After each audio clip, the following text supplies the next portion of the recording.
Hitler had several siblings and other close family members. Who were these individuals, and what did they get up to during and then after World War II? What really happened to the family behind history's most infamous name? While Adolf Hitler's story ended in a Berlin bunker, the lives of his relatives unfolded in the shadows he cast. That Hitler died in April 30th, cyanide pill in his underground bunker. This is not a tale of power or privilege, but one of quiet obscurity, impossible burdens, and a choice that would ultimately end a bloodline. It's the story of ordinary people who spent a lifetime running from the one thing they could never escape, their own name. When World War II ended in 1945, the world wanted to move on from Nazi Germany. But the Allies still had one big question. What happened to Hitler's family? Were they hidden loyalists, secret holders of power, or just ordinary people caught in the orbit of a monster? The search began, not for a dictator, but for his siblings, a quiet, scattered group who now carried the heaviest name on Earth. The most significant figure to emerge from the shadows was Hitler's younger sister, Paula. She chose to live quietly, even when her brother held power. Under the name Paula Wolf, she worked as a secretary, far removed from Berlin's grandeur. Her brother seemed to prefer her this way, unknown and out of sight. When American soldiers finally located her, they subjected her to intense questioning, hoping for secrets. They found none. Paula was just a quiet, unassuming woman who spoke of the brother she knew simply as Addy. She had no political involvement, no hidden knowledge. Released from custody, she faded back into the anonymous life she had always known, living on a small pension until she died in 1960, the last of Hitler's direct siblings. Then there was Angela Hitler-Raubal, his half-sister. She had once been closer to him than anyone, managing his household at the Berghof estate. But they had a famous falling out, rumored to be over his relationship with Eva Braun, and she retreated from his life. Because of this earlier break, she avoided much of the post-war scrutiny that fell upon Paula. She lived out her final years in the shell-shocked normality of post-war Germany, a woman who had gone from running the Führer's home to dying in quiet obscurity in 1949. Completing the picture was the often overlooked half-brother, Alois Hitler Jr. His relationship with Adolf had always been strained. Alois was a troublemaker in his youth, even serving time in jail, and he drifted through various business ventures. He briefly ran a restaurant in Berlin during the Nazi era, but never truly capitalized on his infamous family name.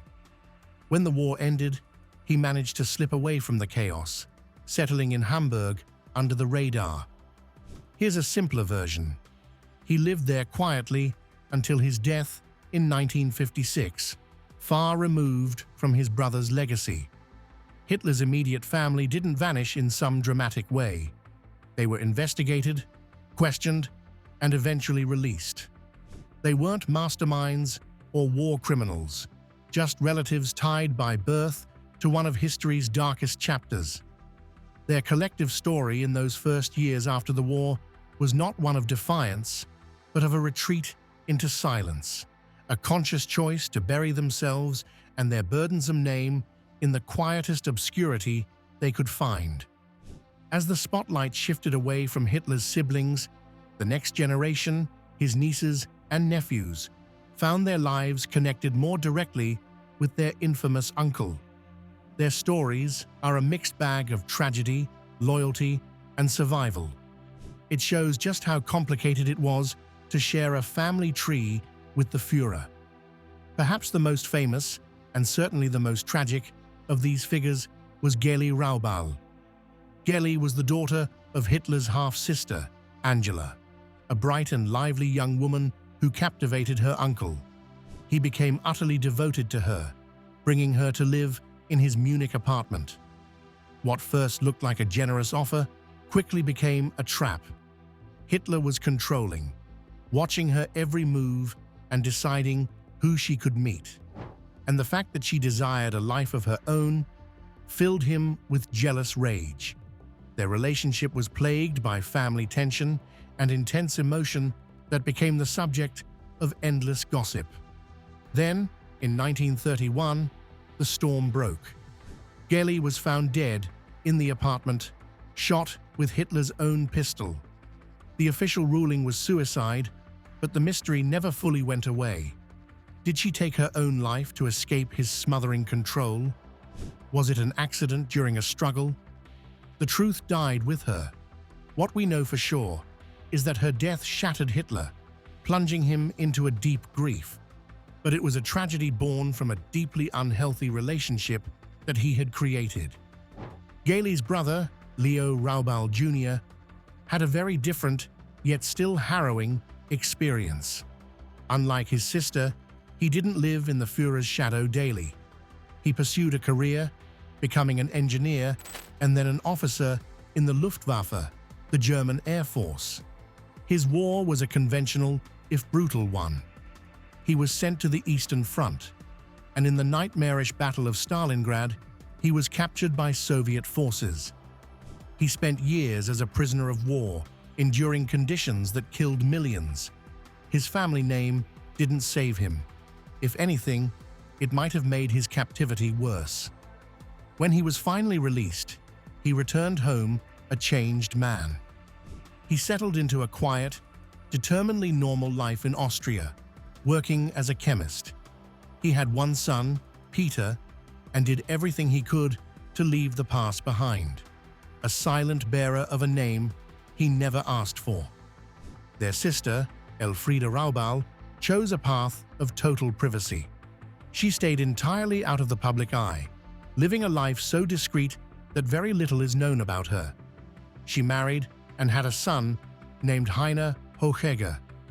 By all accounts, she succeeded in her goal of anonymity, raising her family away from the glare and the weight of their connection to Hitler.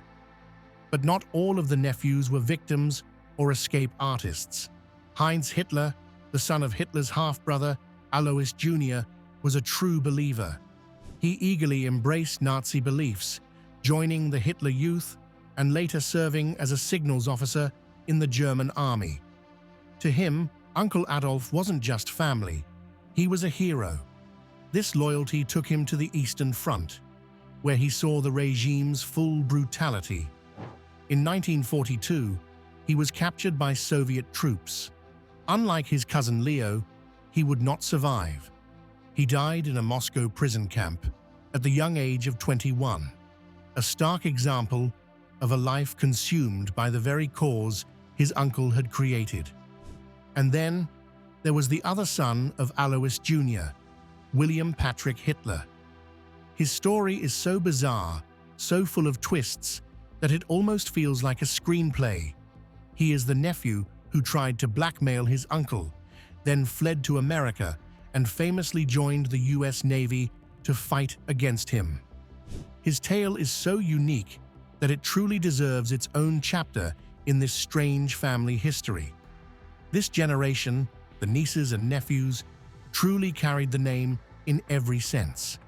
They experienced its pull, its privilege for a brief moment, and then its devastating cost. They were its prisoners, its believers, and ultimately, its survivors, left to pick up the pieces of their lives in a world that would forever remember them for their uncle's sins. If you think the stories of Hitler's family are all about quiet suffering and hiding away, wait until you hear about William Patrick Stewart Houston. His life story is the strangest of them all. It's a wild tale of family drama that escalated into a world war. William was the son of Adolf's half-brother, Alois Jr., and his Irish-born wife, Bridget. In the early 1930s, as Uncle Adolf was rising to absolute power in Germany, William saw an opportunity. He left England and traveled to Germany, hoping to cash in on the family name. For a brief, shallow moment, it worked. The Nazis gave him a job at a bank and then another at an automobile company. He was given a small taste of privilege, perhaps to keep him happy and quiet. But William wanted more.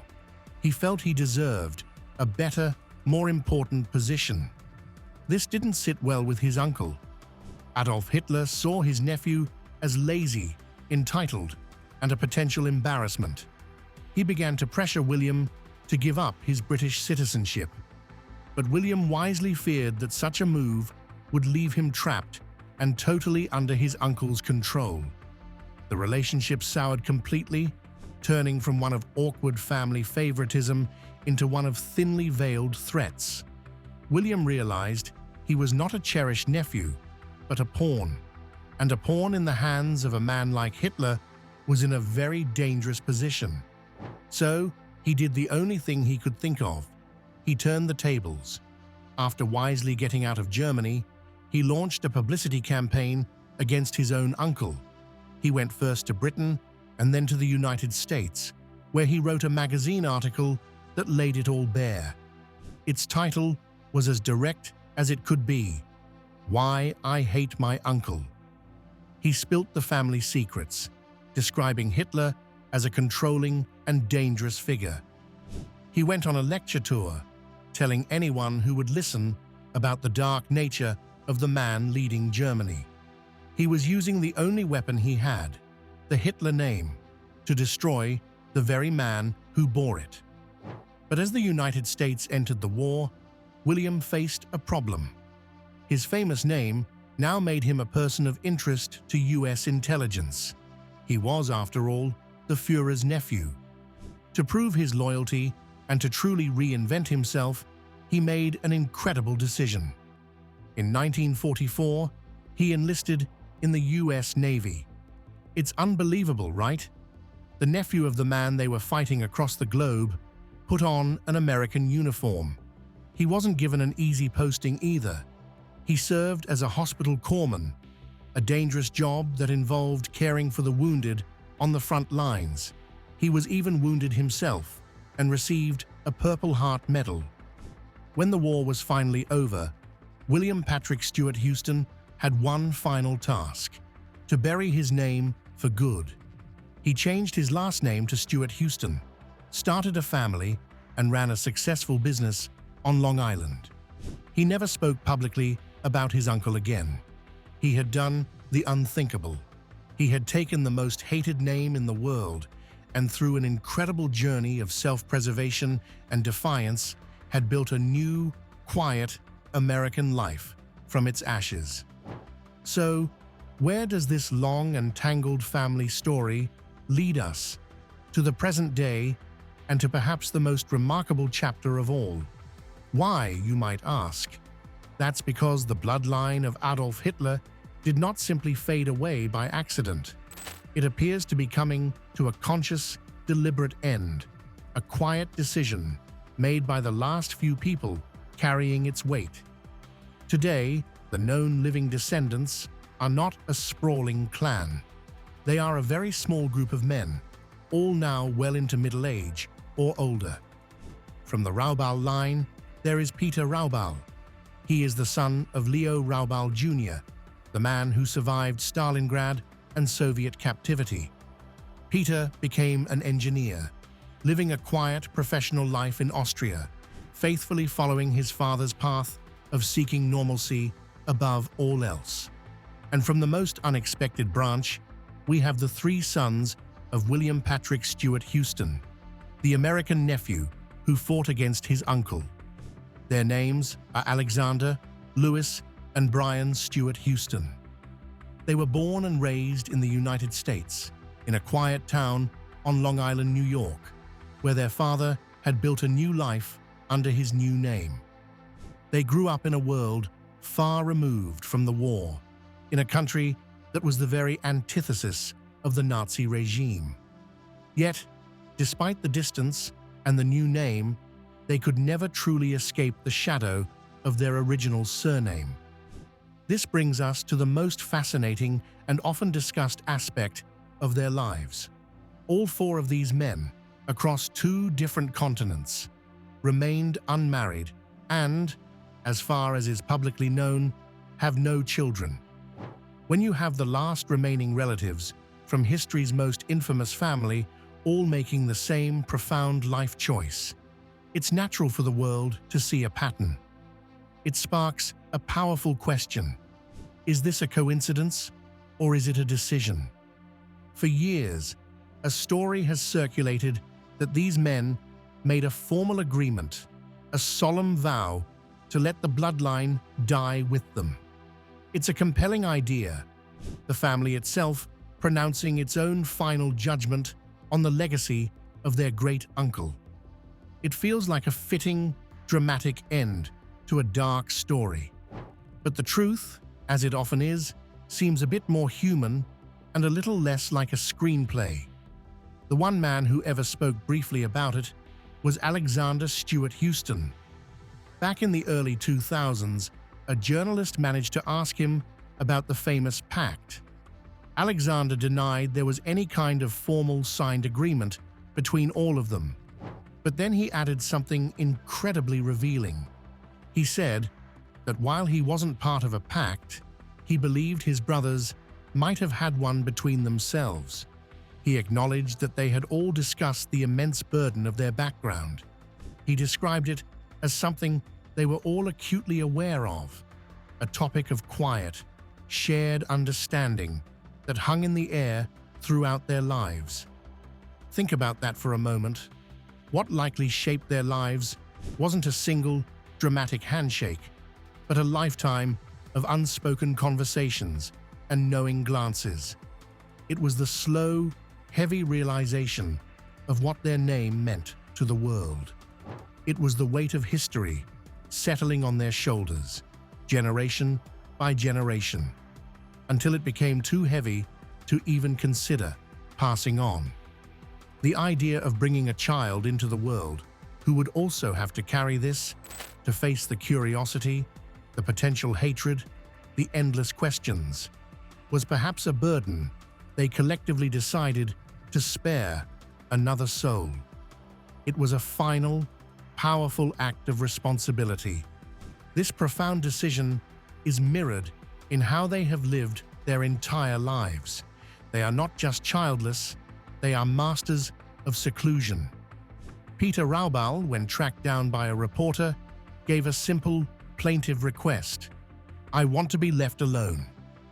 He stated clearly that he wants nothing to do with the Hitler legacy, seeking solace in a quiet, anonymous career. The Stewart Houston brothers, who worked in various professions, lived together for many years in the same house they grew up in on Long Island, a picture of quiet, insular seclusion. They avoided interviews, shunned cameras, and gave the world nothing but silence. They understood that their mere existence was a historical headline waiting to be written, and they refused to provide the story. In choosing ordinary, anonymous lives, they authored the most powerful possible ending to this dark family saga. They didn't run, and they didn't hide in the traditional sense. They simply made a choice, a collective, quiet decision that the story and the bloodline should end with them. It is a tragic inheritance in its own way, but also a redemptive one, a final, silent statement that the world had had enough of the name Hitler, and that the family itself agreed. Now, a story like this one would hardly be complete without venturing into the world of what if. Despite the clear and documented path of the known Hitler family, a persistent, shadowy rumor has lingered for decades. What if Adolf Hitler, the man who obsessed over his own legacy, actually had a secret child? What if his bloodline didn't end with his nieces and nephews, but continued on, hidden in plain sight? The most famous and detailed of these claims comes from a Frenchman named Jean-Marie Lauré. His story is like something from a spy novel. Lauré claimed that his mother, a French woman named Charlotte Lobjoie, had a brief affair with a German soldier in the summer of 1917. That soldier, she later told him, was Adolf Hitler. Laurette was born in March 1918 and grew up not knowing his true father. It was only after his mother's death, he said, that he discovered the shocking truth. He spent years trying to prove it, even publishing a book in 1981 called Your Father's Name Was Hitler. He presented some compelling but ultimately circumstantial evidence. A historian who supported his claim pointed to similarities in handwriting between Hitler and Lorette. They also had the same blood type. Perhaps most strikingly, Lorette claimed his mother was paid by the Nazis to keep silent and that he was shown a signed painting that looked like Hitler's work. But here's where the story falls apart for most serious historians. The evidence is all indirect and open to interpretation. There is no DNA proof. No concrete document from the Nazi era has ever been found that acknowledges Lorette. Many historians point out that the story relies heavily on the testimony of Lorette and his mother, with no solid, independent verification. Without a smoking gun, Lorette's story remains in the realm of fascinating speculation, not accepted historical fact. Beyond Lorette, other, even less credible rumors have surfaced over the years. There was gossip about the British socialite Unity Mitford, a devoted fan of Hitler who was infatuated with him. While they were certainly close friends, there is no credible evidence to suggest their relationship was anything more than that, and certainly no proof of a child. These stories are generally dismissed as the kind of sensational gossip that inevitably attaches itself to a figure of such global infamy. So, while the idea of a hidden Hitler descendant is a thrilling and terrifying thought, it's crucial to separate rumor from reality. The historical record, as it stands today, points clearly to the children of his siblings as his only living relatives. The stories of secret sons tap into our deepest fears and fascinations, but without proof, they remain just that, stories, lingering in the murky shadows of a history that is already dark enough. And so, we reach the end of the story, not with a bang, but with a quiet, deliberate decision. The journey of Hitler's family after the war is one of the strangest and most touching footnotes in history. We saw his siblings, Paula, Angela, and Alois, simply fade into the background after the Allies realized they were ordinary people, not secret villains. We followed the nieces and nephews, a generation marked by tragedy, captivity, and in one case, a defiant fight against their own uncle.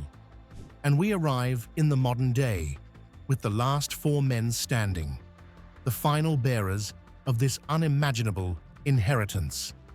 Looking back at this entire saga, one theme rings out louder than all the others: the crushing weight of a name. It wasn't just a name on a birth certificate, it was a global symbol of hatred. It was a burden that dictated where they could live, who they could trust, and whether they could ever truly live a free and open life. This wasn't a curse from the heavens. It was the direct result of one man's actions, a shadow so long and so dark that it consumed the futures of his own family. This brings us to the most powerful part of the entire story. The end of this bloodline does not appear to be an accident of fate. It isn't the result of a tragic event or a random twist of luck. All the evidence points to it being a conscious choice. The four known descendants, Peter Raubal and the three Stuart Houston brothers, have all independently lived lives that lead to the same outcome: no children.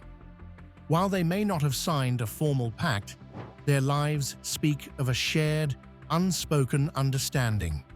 They discussed the burden, they felt the weight, and in their collective silence, in their choice to never marry or have families, they seem to have made a profound moral calculation.